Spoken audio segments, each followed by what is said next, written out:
So all of us here, I think, share a belief that generative AI can have a massive, it's probably the paradigm shift of our lifetimes. What I want to talk about today is two problems that I've come across in making that reality happen in my life and in my company. One of those is trying to understand where are the places that generative AI is going to have a huge step change versus making it easier to write blog posts. You know, what are the big shifts that can happen versus the incremental shifts? And the other thing is, how do we get people within our teams, people within the company, get their mindset to change from what Josh was talking about at the beginning, a kind of fear response of, oh, but is it going to be breaking this way? Is it going to do this wrong? How do we regulate it? And turning to a creative relationship with AI, thinking, how do we actually use this well? Because it's only when a whole team of people are thinking creatively that we're really going to get the answers to that first question of how do we make the big, bold changes that are becoming possible with generative AI.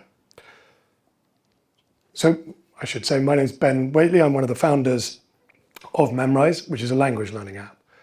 And what I want to talk through today is looking at those two questions, how we've gone in the last 18 months, really, from being a content-driven education company that delivers that content via predictable, rules-based programming, to an AI-led product and an AI-led company.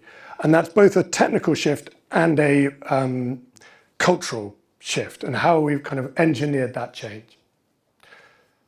A little bit of background before we get to that, which will help put this all in context. So I actually got into language learning through a slightly back door. I was bad at language learning at school. It was always, I did okay in the exams, but I knew I didn't speak French. And whatever the piece of paper said, when I went to France, it was useless. And so I had this mental image I was bad at learning languages. But I got very into neural networks as a teenager because I was trying to use them to predict the result of horse races. I never got very good at that, but I got really interested in the study of neural networks, and I applied to university to study neuroscience in order to get deeper into that. While I was studying neuroscience, I came across this peculiar fact that although I thought I was bad at learning languages is virtually a defining feature of the human brain. Like you can't, if you put a human brain in the way of language, it just learns the language. It tries to make sense of it. And it's quite disappointing then to be faced with this, I think I'm bad at this, but this is what humans do. And where I got to on that was, when you look at how we were training neural networks to spot patterns, we were doing that because that's a model of how the human brain works. It's very good at spotting patterns. And the way we learn languages is by observing the language that comes in, hypothesizing about it, making an experiment, seeing whether you were right, adjusting it. That's how we learn. And yet when I look back at how I'd been taught languages, I've been taught this rules-based approach. I was told these are the rules. That's not how a human brain works. And it's not how a neural network works. It's not how artificial intelligence works. We wouldn't try and train a neural network or an AI system by forcing rules on it. And yet that was the way I had been taught to try and understand languages. So that brought us to what I wanted to do with Memrise, was to create a way where human minds could get in the way of a training loop that would make sense to them and that they would be able to process and thereby learn the language. It's a lot of context, sorry, I'll move a bit faster. Let's go to the next slide. So just a quick thing of how we've distilled this down at Memrise into 3 steps. I'll start with the second one, immerse and communicate. So immerse, in order to get an ability to understand another language, the only way to do it is to try and understand language that is just above your current level. Literally the only way. So you've got to maximize the amount of content that you put people in front of. And it needs to be just above their current level. There's no point in watching content or listening to content that you don't understand any of. It's just straight over your head. Communicate. The biggest problem people have with learning to speak another language is to actually practice going through the process. It's really stressful to be in front of another person and trying to talk to them, as I discover now. But the process of being stressed while you're talking actually makes your memory worse, which means that you're less likely to be able to practice whatever you're doing. So we need to find a way to get people to be able to practice the language without the stress of another person in front of them. And then the learn part, there is still a place for memorizing vocabulary really quickly. That can help you to build up a corpus of language so that a lot of content is just above your current level. If you haven't learned any vocab, you can't do that. So all of this creates a few problems for us, created in the past. I'm talking about where we came from. So Luis, next slide. One of the big problems is we need a ton of video content because we're trying to put people in front of hundreds of hours of video content that's just above their current level. So a few years ago, we bought a bus and we filled it with student videographers and we sent them off around Europe for 6 months and they took tens of thousands of videos. And it was awesome. It was really fun and I think it was a defining period of their early 20s. But it wasn't very scalable and it was those videos then got stale. And also the videos that we're creating there, they were pretty funny for language learning content, but they're never going to compete with the next Netflix show. You know, there's just no way that as a language content company, you can compete with companies that are pure content companies. We then had other problems, like how do we create the right vocab lists for everybody? We went down that by crowdsourcing it. But even crowdsourcing, you get quality problems. Nothing's quite right for everyone. It was a good way to do it, but it certainly wasn't perfect. And then finally, on the communicate side, we've done so many different versions of creating chat, conversation apps with conversation trees, decision trees. They were just too boring. No one actually wanted to talk to them, so you couldn't make people practice. So when, go on to the next slide. When we first came across GPT-3, we were blown away by it. We're like, this changes everything. This can make word lists for us. This can make a conversational AI for us. This can do stuff with videos. We can just take the transcripts and make word lists out of videos. I mean, this is insane. We got overexcited. And then we tried to get our team excited. We're like, okay, guys, technical team, content team, product team, get together. Look at this. This is important. And they did a kind of 6-week exploration of how we could use it. And broadly, the answer that came back was, yeah, no, I can't use it. Yeah. This is about 2 years ago. Like, huh, really? You really think we can't use this? But the reasons why not were things like concerns over safety, concerns over whether it was always accurate. It was all the like, oh, it isn't perfect yet. Oh, it isn't perfect yet. All of those things. And so we were left with a bit of a head scratcher of, we know this is going to be, we firmly believe this is going to be the future of language learning, but we can't make our team believe it. And so we're going to get left behind here. How are we going to do that? And I'll pass over to Luis to talk about the details. So Luis runs the product team that worked on this. He also has a PhD in machine learning, so he couldn't be better qualified as a product leader on that. But broadly, the way that we went about this was to take a win that we could demonstrate that was outside, that wasn't on anyone's turf. Because a lot of people get scared by, is this AI just going to come and take my job? Am I going to design it into my company and then I'm going to be out of a job? This is no fun. So we started with it in a place that wasn't treading on anyone's toes. And we could develop it there. But we also made the infrastructure open enough that everyone could come in and play with the content. And once you got people playing with it and seeing how it could work, then the creative ideas start to spark. And then we saw it start to sprout up in other parts of the company. I'll pass over without spoiling everything that Luis is going to say to Luis now to talk us through what we did. Thanks, Ben, and hi, everyone. If we can... You might just go forward a little bit. Yeah. So on this slide, we have the different uses for AI that we have currently at Memrise. And it literally touches every corner of our organization and our product. There are some really cool uses that are interesting to bring up. We want learners to learn on the basis of the content that they love, so video that is available in the external world. So we want them to be able to learn from YouTube and TikTok, for example. And we're using AI to help us and give this learning experience to our users. We use Whisper to transcribe the videos from YouTube, and then we take GPT-4 to tell us what are the keywords that users need to learn from this transcript in order to understand the video. And from that, we can take it into our product, and users can learn those words and understand the videos.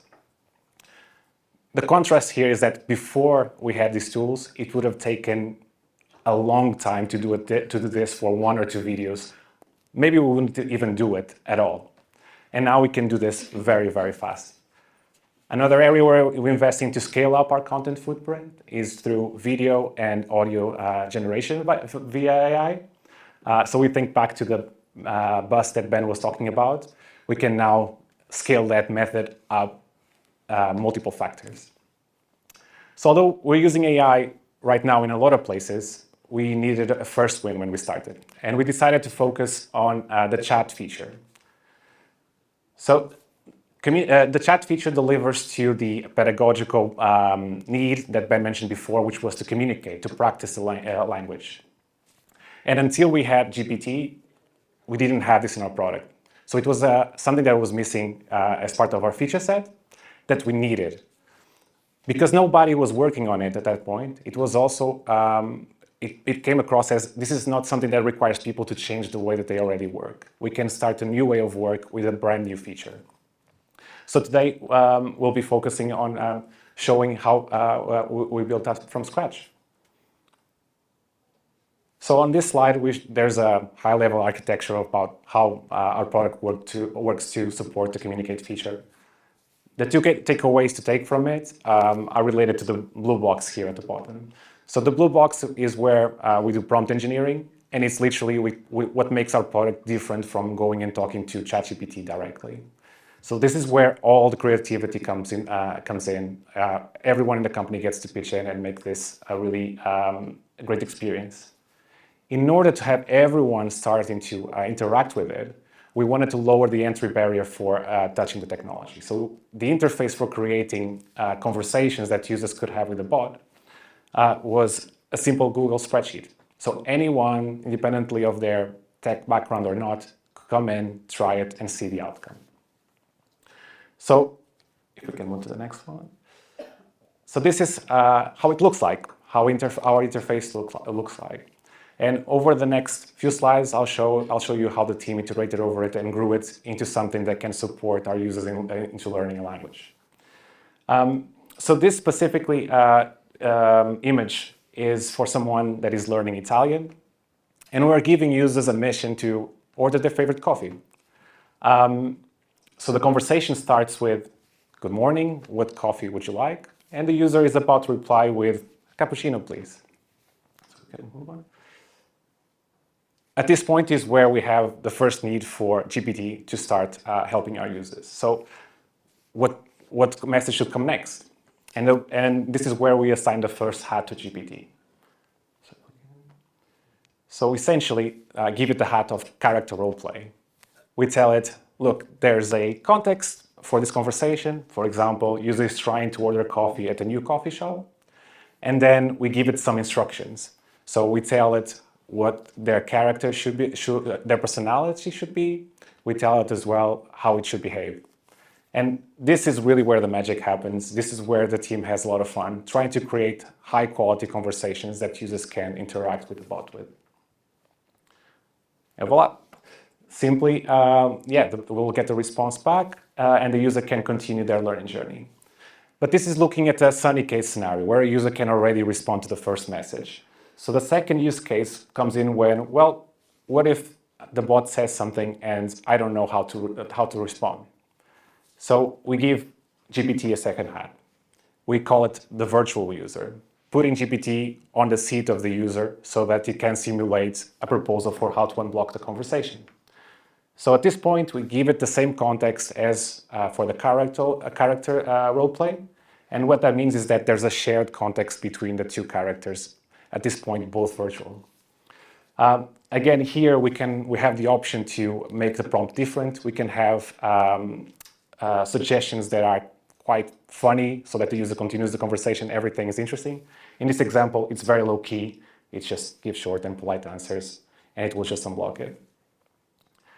On the basis of this, we can serve users with hints on how to unlock the conversation. At this point, they can say, "1 cappuccino, please," or can actually select a totally different answer, like, "Good morning, I'll have a black coffee, please." and they continue to the next stage of the conversation. Next one. Everyone makes mistakes.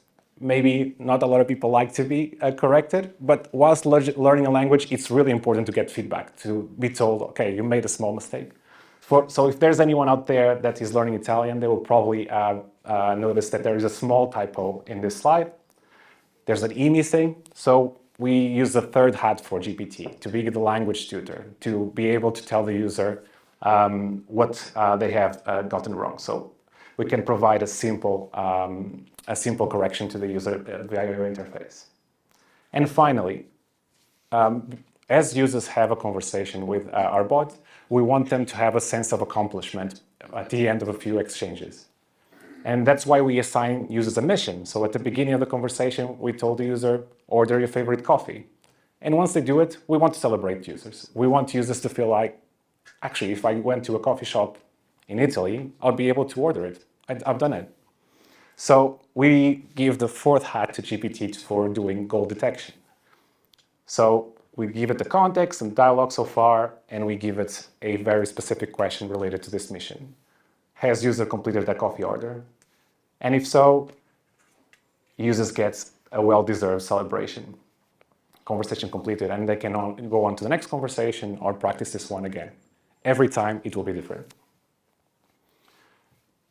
Over the next couple of slides, I'm going to focus on some of the challenges that we encountered whilst building our Communicate feature. One of them was related to reliable goal detection. So detecting that something was accomplished by the user is complex. Language is nuanced, goal definition is nuanced. We were encountering issues with false positives. So the conversation would end for the user, but actually the user would not feel like the conversation had been completed. We found that, again, to Ben's point before, more than necessarily try to fix everything before shipping, we could ship now and let models evolve and improve. And so they did. Over the last few months, we've seen really big improvements across this. The second one here was character cross-combination. This was quite funny, even though it created some headaches for us.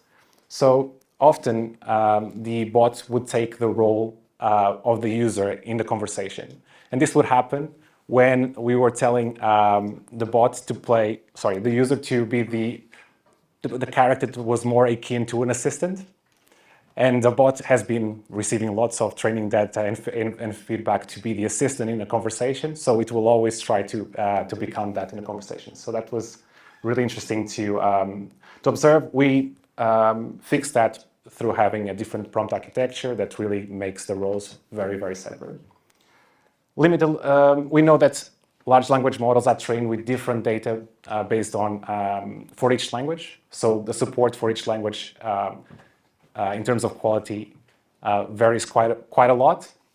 And here again, this is where we're actually using Google Translate for localization, but we expect models to improve and we will soon be adopting them. For the last 2 points, yeah, okay. So if we can move on just to the next slide, maybe we just focus on one of them here. So something else that we come across was that we adopted GPT very early, as Ben said, maybe 2 years ago, and the models have been changing in quality very quickly. And we got to a point with GPT 3.5 where it was much faster, much cheaper, and also produced high quality versus DaVinci 02. And at that point, we wanted to make the migration for business reasons, but we found in the process of doing that, the latest version of the model had a totally different personality than the earlier version of the model. It was more repetitive, it gave longer answers, which were really counterintuitive for language learning. They were not useful. So the team came up with solutions around this through prompts to request for shorter answers, but also through changes to the model in order to increase the temperature and its randomness.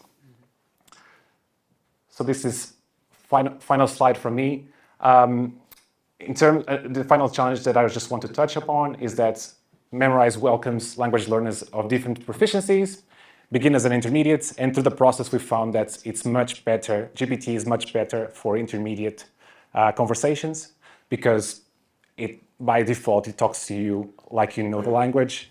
And it also it is much more expansive in terms of how to guide a conversation. It doesn't stick to Rails. So we had to focus a lot more for beginners on prompting prompting the bot a lot more. So I'll hand over to you, Ben, to conclude. Thanks, Luis. Yeah, I think so. Great overview there. Clearly, we would have a lot more time to go into the detail of how we did each of those parts. But I think that the thing I want to kind of leave you with is that the way that we can realize the full potential of AI is by getting whole teams of people to understand it and to be looking creatively for the applications. And the way that we are finding or have found and are finding has worked for us is to find an application that is slightly outside your current core business so that you're not treading on anyone's toes, but then making it open enough architecture that everyone can play with it and start seeing, oh, wait, this is really quite good at that. I could use that for this. And we found very quickly in the content creation, in pulling in, like we very shortly after releasing the Membot, we produced another thing that could take in YouTube videos, TikTok videos, video content from anywhere and automatically generate a language lesson out of it, which means you can then get a language course, whatever you're interested in. If you want to understand a film in German, we can make a course for you automatically with these AI tools. And that was just unthinkable 2 years ago, and now is just driving it forward.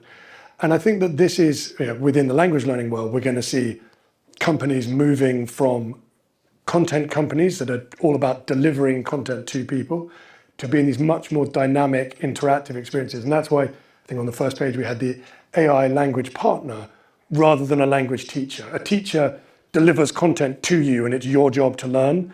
A partner is actually how we learn languages. It's actually how we learn most things, is by a to and fro between people. And we are now able to replicate so much of that with AI. Thank you very much.